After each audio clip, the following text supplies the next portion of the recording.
안녕하세요. 압구정 국어논술학원 중등부 원장 이묘희입니다. 반갑습니다. 저는 오늘 국어 쪽으로 두 가지 주제를 가지고 말씀을 드릴 거고요. 첫 번째 주제는 일단 어머님들이 가장 궁금해하시는 본원의 커리큘럼에 대해서 자세하게 설명을 드릴 거고요. 두 번째는 이쪽 학교, 주변 학교의 내신 기출 경향 분석을 좀 해드리도록 하겠습니다, 어머님. 네. 자, 첫 번째로 일단 설명회를 시작하시기 전에 어머님께서 요번에 26학년도 수능 등급표를 혹시 보셨을까요? 이번에 미디어에서 막 난리가 났죠. 불수능이었다고. 한번 저희가 언어와 매체 기준으로 해서 한번 1등급이 몇 점인지 한번 보도록 하겠습니다. 1등급이 85점이었고요. 90점이 안 넘죠. 그 다음 2등급하고 3등급이 70점대예요.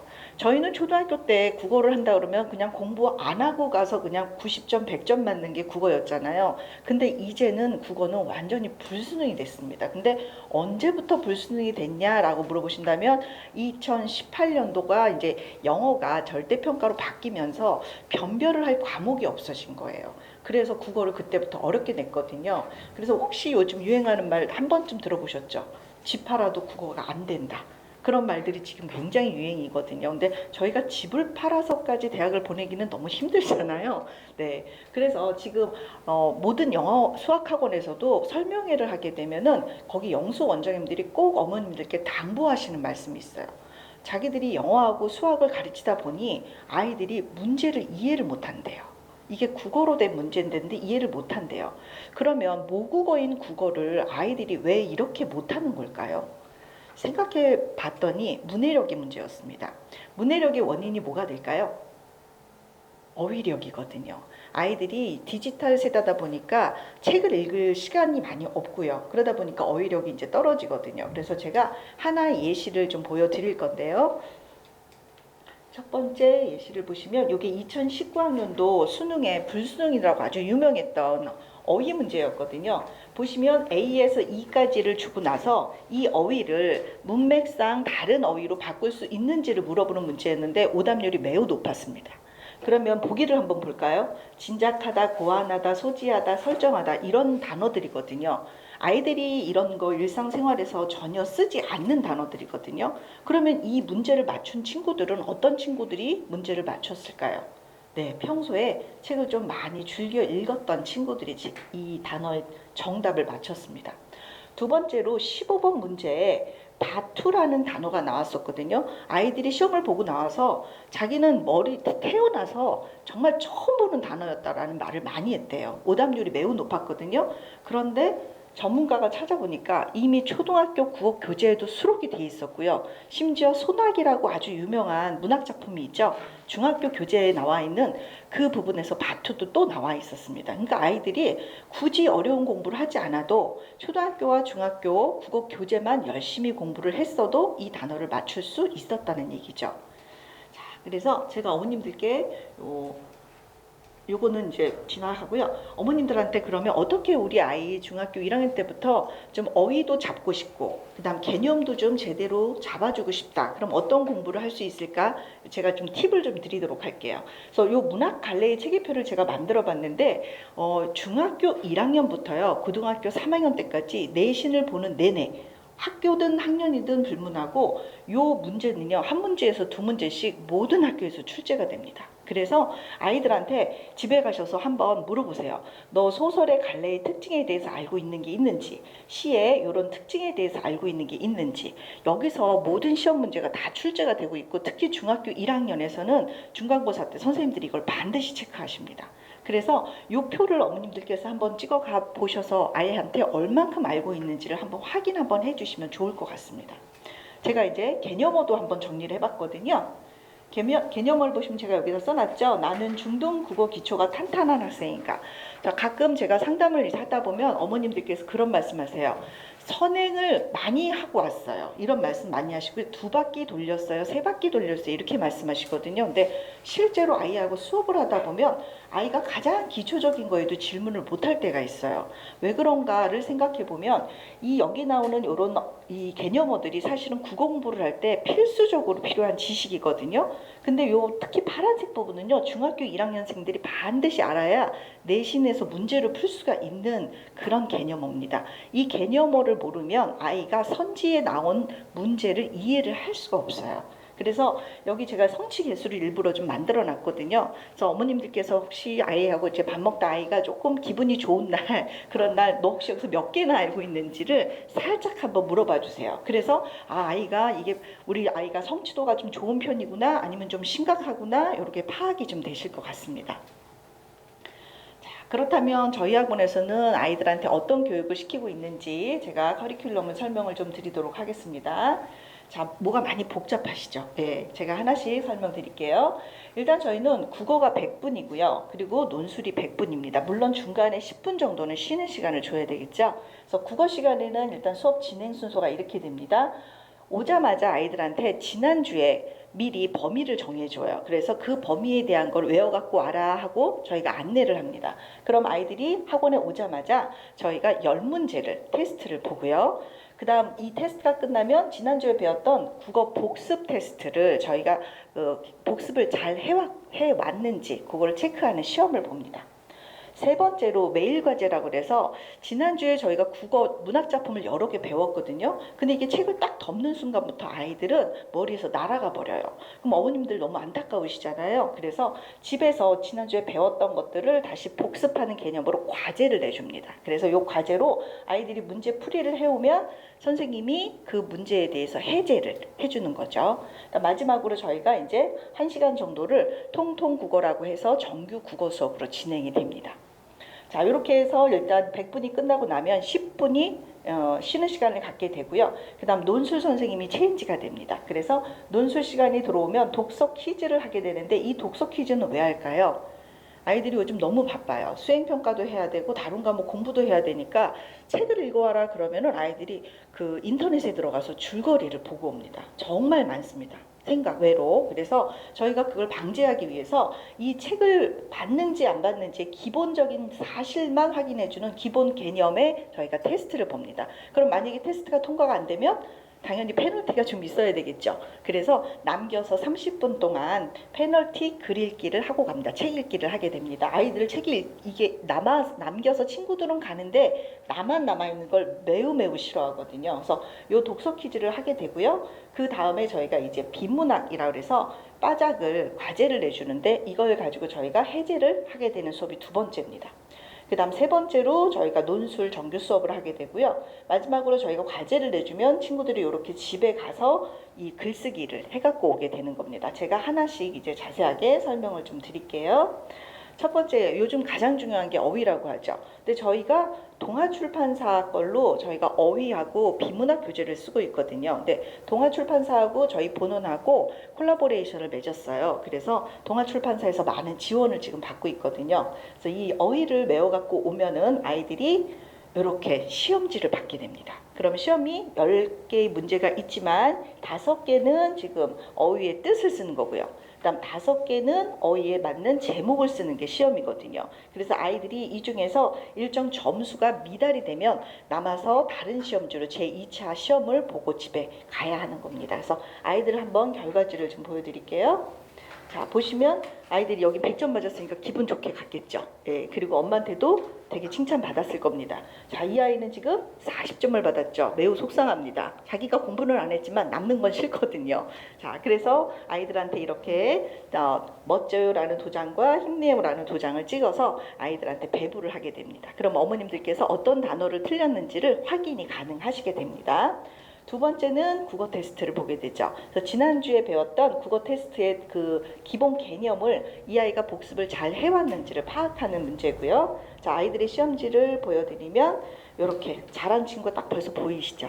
그 다음에 두 번째는 지금 틀린 친구가 보이죠. 마찬가지로 이 친구도 성취도가 미달이 되면은 남아서 다시 한번 제2차 시험지로 시험을 보게 됩니다. 요게 세 번째로 해야 되는 매일 과제 파트거든요. 그래서 매일 과제라는 건 아까도 말씀드렸다시피 그 집에서 과제를 해갖고 오면 아이가 내가 푼 게 맞았는지를 확인하는 과정을 선생님이 수업 시간에 해설을 통해서 아이들하고 요걸 맞춰가는 과정입니다. 그래서 아까 말씀드린 어휘 테스트, 복습 테스트, 그 다음에 요 매일 과제 세 가지는요, 점수가 매주 어머님한테 문자로 전송이 됩니다. 그럼 어머님들께서 우리 아이가 지난주에 비해서 잘했네 혹은 떨어졌네 라고 이 발전의 과정을 좀 지켜보실 수 있을 거예요. 그다음에 저희가 이제 정규 수업 교재입니다. 자, 정규 수업 교재 보시면 자, 두 개를 저희가 일부러 좀 비교를 해놨거든요. 자, 보시면 어머님들 혹시 어떤 친구가 공부를 좀 잘할 친구로 보이세요? 혹은 어떤 친구가 여학생일까요? 네, 이쪽 친구죠. 네, 누가 봐도 이쪽 친구일 것 같죠. 자, 이쪽 친구가 여학생이고요. 공부를 열심히 하는 친구입니다. 이쪽 친구는 남학생이고요. 조금 네, 필기를 좀 자기가 하고 싶은 것만 했죠. 자, 근데 저희는 요 필기 검사를 꼭 합니다. 왜 그러냐면 이 필기의 힘이 내신의 힘이 그대로 직결이 되거든요. 특히나 고등학교에 올라가면 내신 등급이 매우 중요하잖아요. 중학교 때 이 필기 연습을 해놓지 않으면 아이들이 갑자기 어느 날 갑자기 다른 사람이 되듯이 필기를 하지는 않거든요. 그래서 요거를 필기 연습을 시켜서 저희가 한 달에 한 번 정도 이렇게 무작위로 검사를 합니다. 그리고 어머님한테 필기가 좀 약합니다. 이런 식으로 말씀을 좀 드려요. 여기도 마찬가지로 이제 도자기 들어가네요. 자, 이제부터는 논술입니다. 논술 아까 제가 독서 퀴즈 말씀드렸잖아요. 필독서를 읽어와야 하는데 아이가 필독서를 대충 읽어오는 아이들이 많아서 저희가 꼼꼼하게 체크하기 위해서 이렇게 점수를 매기는 거예요. 근데 간혹 좀 쉬운 책도 있지만 어려운 책도 있거든요. 정치 경제 같은 책들은 좀 어렵습니다. 그런 책들은 아이들한테 너무 버겁다는 걸 저희가 알고 있기 때문에 대신 너네가 책을 읽으면서 어려운 부분이나 중심 문장에다가 이렇게 밑줄을 쳐와라. 그러면 선생님이 거기다 가산점을 줄게. 왜냐하면 네가 많이 노력했으니까 라고 해서 저희 이 점수에다 가산점을 더해서 아이들한테 30분을 남길지를 결정을 하게 되는 겁니다. 아까 말씀드린 비문학인데요. 지금 올해 수능에서 가장 어려웠던 게 이 비문학이었었거든요. 그래서 비문학을 공부하는 방식은 어떤 학원, 어떤 학년이든 다 똑같습니다. 맨 처음에 책을 편 다음에 그 책의 지문에서 문단을 나누고요. 그리고 핵심 문장에다 밑줄 긋기를 시킵니다. 요건 과제로 다 들어가는 거거든요. 그리고 문제풀이를 시켜요. 그럼 이게 맞았는지 틀렸는지는 어떻게 확인할까요? 학원에 와서 아이들한테 저희 선생님이 해제를 해주게 됩니다. 그래서 아이들이 그 옆에 해제하고 채점하는 과정에 들어가게 됩니다.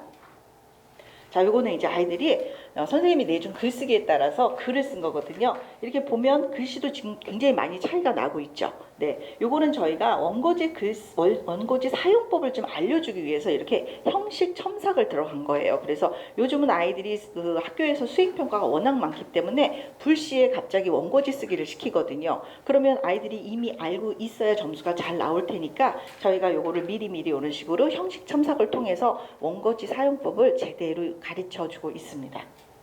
자, 요게 끝나고 나면 선생님들은 요걸 기초로 해서 아이들의 문장을 하나하나 다 분석합니다. 그래서 이런 식으로 저희가 첨삭이 들어가게 되거든요. 이게 학부모님들한테 굉장히 큰 호응을 얻고 있습니다. 이렇게 저희 학원처럼 첨삭에 열정적으로 해주는 학원이 아마 없을 겁니다. 그래서 보시면 읽어보시면 처음부터 끝까지 아이의 글을 하나하나 다 분석해서 이런 점은 잘했네, 이런 점은 좀 아쉬웠어 라는 내용으로 써주거든요. 이렇게 첨삭을 하다 보니까 빠른 친구들은 3개월 정도면 글이 굉장히 많이 늘고요. 좀 느린 친구들은 6개월에서 8개월 정도 글이 발전하는 모습을 좀 보실 수 있을 거예요.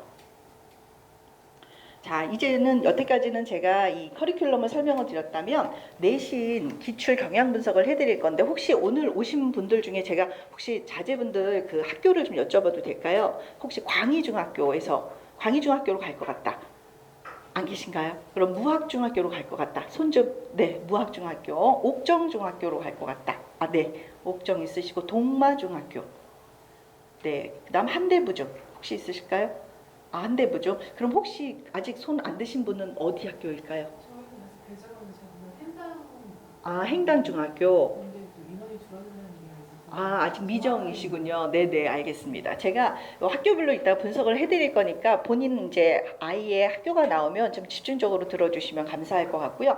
꼭 굳이 우리 아이 학교가 아니더라도 요즘은 학교별로 유형이 굉장히 비슷하게 나와요. 그러니까 같이 공유해 주시면 좋을 것 같은데 제가 요거는 이 내신을 보기 전에 어머님들 우리 아이가 중학교 올라가서 첫 내신 어떻게 볼까 되게 걱정이 많으시죠. 근데 그거 걱정하시면서 사실은 우리 아이 평소에 내신 시험 보기 전에 우리 아이의 행동을 보면은 이미 결과를 좀 알 수가 있거든요. 그래서 저희 선생님들은 거의 부채도사처럼 어머 얘는 몇 점 정도 나오겠다 이게 좀 보입니다. 그걸 어떻게 볼 수 있냐면 바로 이 항목들 때문에 볼 수가 있어요. 그래서 한번 제가 하나씩 보여드릴게요.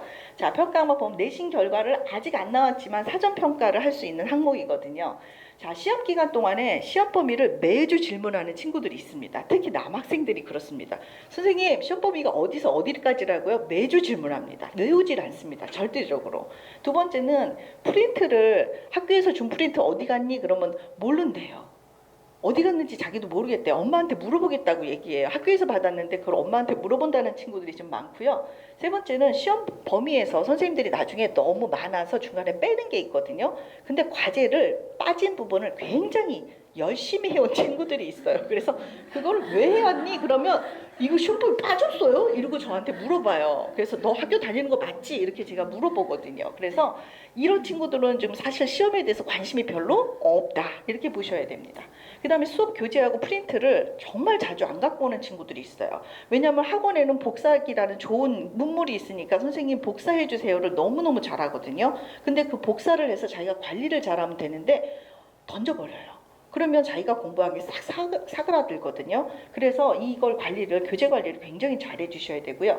세 번째, 저희가 주차별로 이 아이가 공부를 꾸준히 하고 있는지를 확인하는데 그때마다 미달 불통과 되면 당연히 결과는 기적을 바랄 수는 없잖아요. 그래서 이 부분을 좀 조심하셔야 될 것 같고요. 저희가 진도를 계속 나가면서 심화 부분을 나가고 있는데 계속 기초 질문만 하는 친구들이 있어요. 이런 친구들은 되게 보면서 안타깝습니다. 그다음 출결이 불량한 학생들이 있습니다. 지각, 결석, 동영상으로 대체가 많으면 당연히 효과는 떨어집니다. 수업 시간에 자주 졸거나 엎드려 있습니다. 엎드리는 게 왜 안 좋을까요? 엎드리면 필기를 안 하고 있다는 얘기고요. 그 다음에 먹는 거, 여기가 무슨 옆에 편의점 가서요 과자를 이만큼 사갖고 옵니다. 쫙 늘어놓고요 하나씩 까서 먹는 친구들이 있습니다. 저희가 그거 못하게 하거든요. 그런 가방에 숨겨놓고 하나씩 빼서 입안에 쓱 넣고 선생님은 모르겠지 이러면서 흐뭇한 얼굴을 보는데 냄새가 나요. 일단은 네, 부시럭 소리가 나고요. 그래서 그럴 경우는 저희는 수업에 방해가 되고 걔는 계속 과자가 먹고 싶으니까 그 과자를 뺏어서 이미 경고를 했기 때문에 뺏어서 친구들과 사이좋게 나눠 먹고 그리고 다시 수업을 시작을 합니다. 그래서 아이들의 수업 그 태도는 되게 다양합니다. 그 다음에 소설을 제가 일부러 소설 지문을 읽힐 때는요 소리를 좀 내서 아이들을 시킵니다. 제가 읽는 게 아니라 아이들을 돌아가면서 한 문단씩 읽히거든요. 근데 정말 충격을 많이 받습니다. 왜 그러냐면 아이들이 한국어를 다 알잖아요. 근데 진짜로 소설을 한번 어머님들께서 집에서 읽는 소리 내서 읽는 거를 한번 꼭 들어보셨으면 좋겠어요.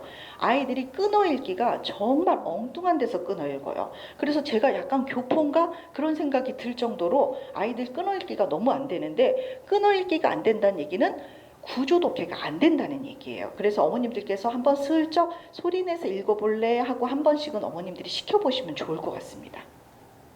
시험 기간에 안 되는 장소에 자꾸 가 있는 친구들이 있는데 특히 이 성동 쪽 친구들의 특징이 축구장을 엄청 좋아합니다. 남학생들이 시험 기간 불문하고 축구하러 갔다 오고 축구하러 갔다가 남는 시간에 학원을 오고 이렇게 합니다. 그래서 이 축구장 가 있는 동안 시험 기간에는 조금 어머님들께서 자제를 좀 시켜주시면 좋을 것 같고 여자아이들이 이제 PC방 의외로 많이 가고 있고요. 또 아이들이 엄마 나 스카 갔다 올게 그럼 되게 뿌듯하시잖아요. 잘 보셔야 돼요. 스카 가서 친구들하고 뭘 하고 있는지는 잘 모르겠어요. 오히려 공부 잘하는 친구들은 스카를 가더라도 혼자 가거든요. 근데 공부를 좀 덜하는 친구들은 꼭 친구들하고 5명씩 6명씩 몰려가요. 이 한 명이 공부할 만하면 옆에 있는 친구가 뭐 먹으러 가자 그래요. 나가야 되죠. 또 공부를 할 만하면 친구가 또 가서 편의점 가서 뭐를 커피 한 잔 사오자 이렇게 얘기하죠. 그럼 또 먹으러 가야 돼요. 왔다 갔다 하는 시간에 시간을 다 뺏기게 됩니다. 두 번째는 저희가 수업을 하는데 자꾸 수업의 맥을 끊고요. 단어의 뜻을 물어봅니다. 선생님 이거 단어의 뜻이 뭐예요? 단어의 뜻이 뭐예요? 그 친구는 그럼 이해하기가 어렵다는 얘기입니다. 그 다음에 타 과목 수업 학원이 너무 많아가지고요. 자기가 혼자서 복습할 시간이 없는 친구들이 많아요. 그 얘기는 내가 학원에서 배운 내용을 복습해야 내 공부가 되는데 이걸 그냥 수업만 듣고 집에 가는 거예요. 그럼 이건 내 지식이 아니라고 할 수가 있죠. 그래서 과제가 반드시 돼 있어야 되고요. 그 다음에 좀 여유 있는 시간표를 좀 짜주시면 감사하겠습니다. 그다음 마지막에 이제 중학생이 됐거든요. 근데 아직도 어머님들께서 매주 과제 체크를 좀 해주시는 분들이 계세요. 이 아이는 아마 중학교 3학년 때까지 계속 그렇게 할 거예요. 그러면 자기주도 학습을 절대 갖지 못합니다. 그래서 어머님들께서 좀 불안하시더라도 아이한테 모든 걸 좀 맡겨주세요. 이제 과제 체크, 책 같은 거 이런 거 네가 다 챙겨야 돼 라고 해주셔야 돼요. 그래야 아이들이 학교 가서도 수행평가할 때 이런 거 잘 챙기게 되거든요. 자, 그럼 이제부터는 이제 학교에 어떻게 시험 문제가 나오고 있는지를 보도록 하겠습니다. 이제 저희 학원의 자랑입니다. 어머님들이 엄청 좋아하십니다. 이게 뭐냐면 당일날 요거 시험을 봤잖아요. 그러면 여태까지는 어머님들께서 아이들한테 시험 잘 봤니? 이렇게 물어보면 아이가 뭐라고 하고 들어갈까요? 물어보지 마! 이러면서 들어갑니다. 짜증나죠. 자기 힘들은데 엄마가 점수를 물어보니까. 근데 저희가 이 학교 시험지를 그날 친구들한테 받아서 당일 분석해서 당일로 발송을 해드려요. 그럼 어머님이 굳이 아이한테 물어볼 필요가 없으신 거죠. 아이들한테 여기 보시면 이 학생 중에서 100점이 전교에서 한 명 나왔고요. 평균은 뭐 90점대고요. 그다음 뭐 이런 식으로 저희가 들어가거든요. 그럼 아이한테 나중에 기분 좋을 때 몇 점 정도 받았는지를 물어보시면 아이가 어느 정도 수준에서 따라가고 있는지가 보이실 거예요. 근데 이제 제가 이제부터 요거 설명을 드릴 건데 어머님들께서 좀 참고하셔야 되는 게 같은 학교라도 매년 기출 난도가 달라지고요. 담당 선생님이 누구냐에 따라서 또 유형이 또 많이 달라집니다. 그래서 그거 참고해서 어머님들께서 들어주시면 좋겠습니다. 광희중학교 1학년 거 한번 문제를 볼까요? 자, 저는 요거 8번 문제랑 28번 문제를 좀 보여드리고 싶은데요. 8번 문제가 아이들이 이번에 오답률이 엄청 많아서 100점짜리가 한 명밖에 안 나오게 만든 게 요 8번이거든요. 문법 문제입니다. 이 문법에서 이 조사를 물어본 게 아니라 조사도 물어보면서 뭐뭐이다라는 서술격 조사를 같이 물어본 거예요. 아이들이 단순히 암기를 해서 풀었던 친구라면 이 서술격 조사 이다와 일반 조사가 어떻게 다른지를 생각 안 하고 함정에 빠졌을 가능성이 매우 큰 겁니다. 그래서 요즘 시험의 추세는요, 단순 암기로는 절대 풀 수가 없고요. 무조건 2번 정도를 생각을 거듭을 해야지만 풀 수 있는 문제들이 나오고 있습니다. 이런 문제들 같은 경우는 이 교과서에 있는 이 소설 하늘은 말 것만이라는 소설과 그 교과서 외에 시나리오 그린북이라는 이 작품을 엮어서 너네가 요거 배웠으니까 여기다가 응용해서 풀어낼 수 있니? 이런 걸 물어보는 문제가 좀 많이 출제되고 있습니다. 그래서 단순 암기가 아니라 정말 제대로 원리를 이해했는지 그걸 물어보는 문제입니다. 그래서 광희중학교 제가 출제 유형을 보면, 자, 광희중학교는 좀 약간 다른 학교보다 항상 문항수가 좀 많습니다. 시간이 좀 촉박하겠죠. 그리고 난이도는 요번에 중상이었지만 이건 언제든지 변할 수 있고요. 광희중학교의 특징이 전에는 교과서 위주로 시험 문제를 냈다 그러면 이제는 2년 전부터는 교과서 외부 문제를 많이 내서 난이도를 지금 점차 높이고 있는 추세입니다. 그래서 이제 광희중학교도 대충해서는 90점 맞기가 좀 힘든 학교다라고 보시면 될 것 같습니다. 여기 써 있는 것처럼 90점 이상 나온 친구들은 저희 학원의 정규 수강생들에 그쳤습니다. 그냥 집에서 공부를 혼자 했거나 이런 친구들은 90점 미만으로 받았다는 얘기입니다. 시험 범위 부담감이 매우 크죠. 그래서 이렇게 소설 2작품의 문법에다가 토의하기 범위로 학습량 부담량이 굉장히 컸고요. 이런 경우는 좀 심각합니다. 1학기 시험 범위가 들어갔는데 1학기 소설 수업의 경우 그 학교 담당 국어 선생님이 설명을 안 하셨어요. 니네가 알아서 해 이런 식으로. 그럼 이 친구는 이거를 자기가 집에 와서 공부를 따로 했을까요? 안 했겠죠. 그렇다면 수업에 공백이 생겼을 겁니다. 분명히. 그래서 이런 것들을 잘 체크를 해야 됩니다. 두 번째는 문법 단원에서 고난도 문제가 출제가 되고 있는데 단순한 암기가 아니라 2단계 이상의 사고를 거쳐야 풀 수 있도록 난도를 좀 높여놨습니다. 아이들이 제일 어려워하는 게 문법입니다. 그래서 아까 말씀드린 서술격 조사로 이렇게 함정 문제를 풀었고요. 어휘가 요즘 약하다는 걸 알기 때문에 모든 학교에서 어휘 문제를 한 문제에서 2문제씩은 반드시 냅니다. 근데 단순 어휘풀이가 아니라 문맥에다가 어휘를 넣어서 제대로 활용을 하고 있는지 그렇게 체크를 좀 하고 있습니다. 요번에는 무학중학교인데요. 무학중학교 보시면 아이들이 이게 사실은 무학중학교는 이제 특징이 좀 있습니다. 1학년 때 사실은 예비중학교 1학년 때 배워야 되는 게 이제 소설의 3요소라든지 소설의 기본 개념 이런 건데 제가 아까 말씀드렸던 갈래의 특징 매우 중요하다고 말씀드렸잖아요. 여기서 지금 갈래의 특징을 물어보고 있는 거예요.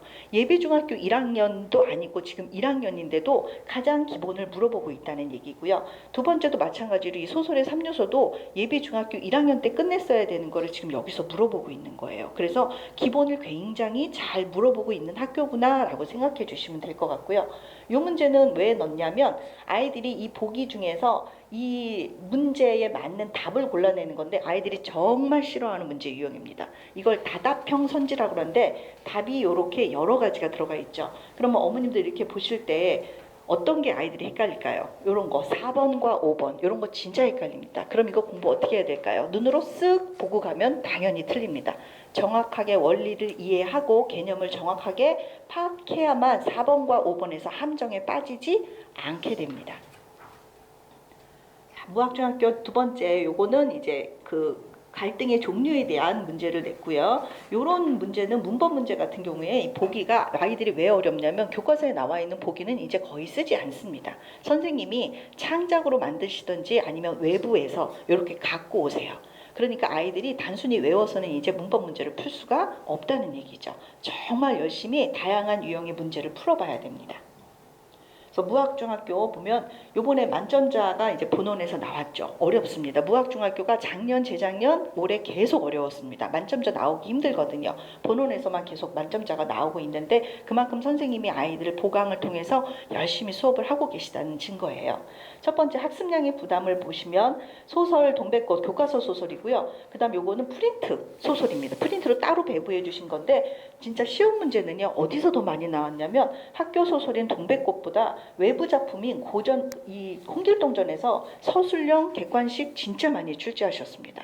그러면 약간 우리가 주인과 손님이 바뀐 거 아닌가 이런 느낌이 들지만 요즘은 약간 모의고사식으로 수능이나 모의고사식으로 출제를 하기 때문에 이런 거 외부 작품도 굉장히 중요하게 해야 되고 더 중요한 건 사실은 이런 문제를 잘 푸는 친구들은 내신만 준비한 친구들이 아니라 학원에서 정규 수업을 정말 꾸준히 들어서 여러 작품을 좀 다뤄본 친구들이 이런 걸 잘 풀 수가 있습니다.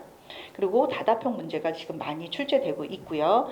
요번에 2022년 개정 교과서로 개정됐기 때문에 첫 번째 보는 시험입니다. 그래서 문제가 뭐냐면 기출지가 없습니다. 어떻게 시험에 나올지 어떤 문제가 나올지 모르는 상태에서 아이들이 공부를 해서 부담감은 2배가 됐을 겁니다.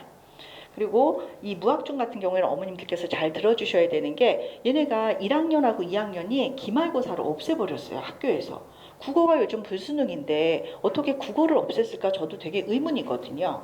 그래서 저희 학원에서는 아이들의 이 수업 공백이 너무 걱정되니까 어떻게 했냐면 학원 자체 내신 대비반을 운영했습니다. 어머님들께서 다른 것도 하는 거 많으니까 요거 뺄까 우리는 자체니까 이렇게 하시면 그만큼 아이들한테 6개월간의 수업 공백이 생긴다라고 어머님들께서 생각해 주시면 됩니다.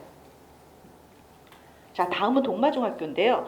동마중학교에 작년에 이제 어떤 일이 있었냐면 동마중학교에서 외부 프린트를 굉장히 많이 주거든요. 근데 이 외부 프린트를 준 다음에 이거를 아이들이 학원에 갖다 줄까봐 선생님들이 보여주고 바로 걷어갔습니다. 그러니까 아이들 기억에는 한계가 있잖아요. 어떤 작품이 나왔는지 기억을 잘 못해요. 근데 선생님한테 이렇게 얘기하죠. 학원 선생님한테 선생님 뭘 주긴 줬는데 줬다가 뺏어서요. 뭘 줬는지는 잘 모르겠어요 라고 얘기를 합니다. 그거는 사교육을 시키지 않기 위해서 선생님들이 그런 방법을 쓰신 거거든요. 외부 프린트를 많이 내주신 다음에 그거를 아이들한테 수업 시간에 한번 그냥 딱 보고 싹 걷어가시면 아이들은 그거에 대해서 지식이 남아있질 않아요. 그게 굉장히 대비하기가 좀 어려운 부분입니다. 근데 동마중학교가 좀 약간 외부 작품을 좀 많이 쓰고요. 난이도도 좀 있는 학교입니다. 그래서 보시면 여기 4번 문제, 8번 문제, 13번 문제 모두 다 그 난이도가 좀 있었던 문제였는데 왜 난이도가 있었냐면 여기 단어들 보시면요. 함축적이란 단어 썼고요. 여기 4대 외교 정책 노선이란 단어 썼고요. 성찰이란 단어 썼고 침체 썼고 활성화 썼거든요. 이런 단어를 사실 수업 시간에 공부 시간에 한 게 아니라 선생님이 요 선택지를 약간 변형해서 넣을 때 선생님이 자의적으로 넣으신 거예요. 갑자기. 그러면 아이들이 요 단어를 알고 있는 친구들은 요걸 자신 있게 풀겠죠. 그렇지만 요 단어의 뜻을 모르고 있는 친구들은 이 단어가 뭘 의미하고 있는지 모르기 때문에 이 선지가 맞는지 틀린지를 구분을 할 수 없어서 틀렸다는 얘기거든요. 그래서 아까부터 계속 말씀드리지만 어휘가 매우 중요한 지금 과정에 있습니다. 동마중학교 1학년 18번 문제도 굉장히 좋은 문제인데요. 보통 학교에서 이렇게 안 내는데 좋은 문제입니다. 왜냐하면 비유법을 하나 가르쳤는데 비유법에 대해서 외워서 그냥 푸는 친구가 있는데 18번 문제는 외워서는 절대 풀지 못합니다. 비유법에서 원관념이 뭔지 보조관념이 뭔지 그래서 얘가 무엇을 나타내고자 했는지 어떤 효과를 주고 있는지를 정말 구석구석 다 물어본 문제예요. 그래서 이런 문제로 공부한 친구들은 고등학교 가서 탄탄한 실력을 갖게 됩니다. 물론 여기서 많이 틀렸죠. 근데 여기서 틀리고 고등학교 가서 안 틀리는 게 좋잖아요. 그렇죠? 그래서 이런 문제 굉장히 좋은 문제 나왔고요. 요거 이제 요거 학교에서 모든 학교에서 다 잘 나오는 문제입니다. 추상적인 관념을 구체적인 대상으로 쓴다. 이거 모든 학교에서 빈출되는 문제인데요. 왜 이게 어렵냐면 이게 원래 답이 이렇게 살짝 바꿔 넣거든요. 그래서 추상적인 관념이 아니라 구체적인 게 여기 들어가야 되고 추상이 일로 들어가야 되거든요. 근데 학교에서는 이걸 반드시 바꿔 놓습니다. 근데 아이들은 반드시 그 함정에 다 빠집니다. 왜? 요 단어를 모르고 있기 때문에, 그리고 원리를 이해하지 않고 그냥 외웠기 때문입니다. 그래서 동마중학교에 보면 난이도는 상에서 난이도 항상 중상 유지하고 있고요. 자, 국어 평균이 70점대거든요. 굉장히 낮죠. 국어 평균이 70점대인데 본원에서만 만점자가 2명 나와서 저희 선생님이 엄청 자랑스러웠습니다. 제가 이분 지금 정말 너무 많이 칭찬해 주셨어요. 네, 시험 범위 부담감이 엄청나게 큰 학교입니다. 총 5개의 소단어를 줬는데 이것만 하면 괜찮은데 타 과목들의 범위가 너무 많아서 아이들이 국어까지 하려니까 너무 힘들었던 케이스였습니다. 그 전체적으로 난도가 좀 많이 높은 편이었고요. 제가 아까 말씀드린 갈래별 특징 매우 중요하다 그랬잖아요. 갈래별 특징 다 하나씩 배치해놨습니다. 그리고 어휘 수준이 높아서 이런 위축, 침체 이런 것들 평소에 알고 있지 않았다면 공부를 했어도 답을 맞추지 못했다라고 생각하시면 됩니다. 비유법이나 상징에서도 굉장히 어렵게 출제를 내서 문제 자체는 굉장히 질이 좋은 문제지만 아이들한테는 점수가 나올 수가 없는 문제였다라고 분석을 해드리겠습니다. 자, 마지막으로 한대부증인데요. 한대부증 같은 경우는 이렇게 다답형 문제를 내줬고요. 그 다음에 보안뉴스 23년도에 나온 요걸 가지고 요거를 문제를 좀 풀어보게끔 만들었죠. 근데 아이들은 이상하게 이렇게 외부 작품만 나오면 벌써 기가 죽어가지고 찍을 생각부터 합니다. 풀 생각부터 안 합니다. 그래서 요거는 아이들의 심리적인 부담감을 주기 위해서 이렇게 넣은 겁니다. 그 다음에 요즘 요 한대부증에서 되게 중점적으로 지금 본 게 보면 속담 고르기입니다. 그리고 이것도 단어의 뜻을 물어봤죠. 그런데 아이들이 왜 속담을 어려워하냐면 평상시 어머님들 댁에서 아이들하고 얘기하실 때 속담으로 얘기하시나요? 혹시 관용구 사용하실까요? 어머 얘는 눈이 높더라, 쟤는 발이 넓더라 이런 얘기 안 하시잖아요. 그냥 저희 되게 일상생활로 하잖아요. 그러니까 아이들은요 이걸 태어나서 처음 보는 아이들이 너무너무 많아요. 근데 요걸 아무리 잘 읽는다 그래도 요거랑 연결시키는 너무 어렵죠. 그래서 요 속담이나 관용어군 같은 거는 학원에서 정규과정 통해서 미리미리 익혀주지 않으면 이렇게 돌발적으로 나왔을 때 아이들이 틀리는 문제가 됩니다. 마찬가지로 여기도 지금 단어 문제인데요. 요 투기가 단어가 한자에 따라서 좀 뜻이 달라지거든요. 그래서 이런 것들을 아이들한테 좀 미리미리 학습을 시켜주면 좋습니다. 그래서 한대부중 제가 보여드리면 지금 만점자 물음표 이렇게 해놨거든요, 어머님. 자, 선택형 90%에 서답형 10% 나왔고요. 난이도는 중상이었지만 아까 보여드린 것처럼 속담하고 어휘 나왔잖아요. 과연 만점자가 나왔을까요? 7반 중에서 1명 나왔습니다. 되게 극소수로 나온 거죠. 만점자가. 네, 그래서 2학기 중간고사보다 난도가 상향 조정됐고 마찬가지로 범위 부담감이 커졌고요. 문법이 전체 28문제 정도에서 11문제니까 반 정도 나온 겁니다. 그 다음 3단원이나 이런 2, 3단원은 교과서 중심 문제로 평이하게 출제됐지만 좀 그 변별을 주기 위해서 아까 그 어휘 문제로 변별을 좀 준 학교구나라고 생각을 해주시면 좋겠습니다. 자, 여기까지가 기출 분석이었고요. 저희가 1년에 한 번씩 학년 불문하고 저희가 이렇게 어휘왕 선발대회와 글쓰기 대회를 하고 있거든요. 요걸 통해서 요건 글쓰기 대회입니다. 그래서 전학년이 같이 하고 있고요. 그날 갑자기 이렇게 논제를 줍니다. 그리고 아이들이 그날 이렇게 써서 내는 거예요. 그럼 선생님들이 모두 심사를 거쳐서 장원을 뽑고 금운동을 뽑아서 이렇게 상장을 주면서 아이들을 격려하고 있고요. 그 다음에 두 번째가 어휘왕. 여태까지 배웠는데 아이가 늘었는지 안 늘었는지 확인하고 싶으시잖아요. 그래서 어휘왕 대회도 해서 아이들한테 이렇게 시상을 하고 있습니다. 그래서 제가 시상하는 장면이고, 요때 1등 했던 친구가 우리 본원하고 성동하고 같이 저희가 진행하거든요. 이제 제가 본원하고 성동과 같이 중동부 원장을 하고 있는데 같이 모든 시험은 똑같이 진행합니다. 근데 여기서 자랑스럽게 또 성동 친구가 여기서 1등을 해줬어요. 네, 그래서 시상하는 장면이고요. 자, 저희는 이제 저희 학원에서 자체적으로 홍보를 하지 않습니다. 최상의 반을 홍보를 한 적이 없거든요. 근데 이게 외부에서 홍보가 소문이 굉장히 잘 났어요. 왜냐하면 제가 이제 벌써 요거를 10년째 하고 있는데 요 중학교 1학년 때부터 저하고 중3까지 했던 친구들이 그 대학 입시 결과가요 엄청 잘 나왔어요. 그래서 어머님들끼리 거기에 입소문이 나가지고 요 최상위 반에 들어가면 무조건 우리 아이는 입시에 성공한다라는 공식이 소문처럼 퍼졌어요. 그래서 요걸 1년에 한 번씩 저희가 하고 있거든요. 그래서 요번엔 아마 6월에 이렇게 진행이 될 겁니다. 그래서 1차 평가로는 학원 자체에서 저희가 그 최상위 반을 하고 있고요. 요건 70% 정도 성적이 들어가고요. 나머지 태도도 좀 봐야 되잖아요. 그래서 태도가 30% 정도 이렇게 비중이 들어갑니다. 그리고 수업에서는 아까 이제 말씀해 주신 송성근 소장님이 논술 수업을 하시고 그다음에 이제 국어 같은 경우는 제가 수업을 맡아서 3년 동안 이 아이들을 굉장히 열심히 잘 케어합니다. 그래서 어머님들 관심 있으신 분들은 이렇게 요 시험에 조금 적극적으로 응시해 보시면 좋으실 것 같습니다. 자, 이거는 저희가 작년에 올해죠. 올해 아이들 졸업시키면서 찍은 기념 사진이고요. 아이들이 후기를 넣은 거예요. 그래서 한번 보시면서 아이들한테 어떤 아이들이 어떻게 느꼈는지를 한번 보시면 좋으실 것 같습니다. 자, 성동은 지금 현재 이미 7월에 개설이 돼서 진행을 하고 있었습니다. 그래서 여기 토요일은 저하고 소장님 하고 있었는데 이제 마감 임박이고 이주연 부원장님하고 박세리 선생님이 논술 수업을 해주시는데 여기도 마감 임박입니다. 그리고 지금 신설되는 반이 이렇게 두 반이 있습니다. 그래서 3명 이상이면 저희가 개강을 바로 확정을 시켜드리니까 오늘 가시면서 어머님들께서 테스트, 입학 테스트 신청하시고 그리고 가시면 됩니다. 마무리하기 전에 저희가 이제 어머님들께서 저희 선생님들 어떤 분이 우리 아이를 가르치게 될까 되게 궁금하실 것 같아서 저희 선생님들 좀 소개를 좀 간단하게 하겠습니다. 네, 선생님들 나와주시겠습니까?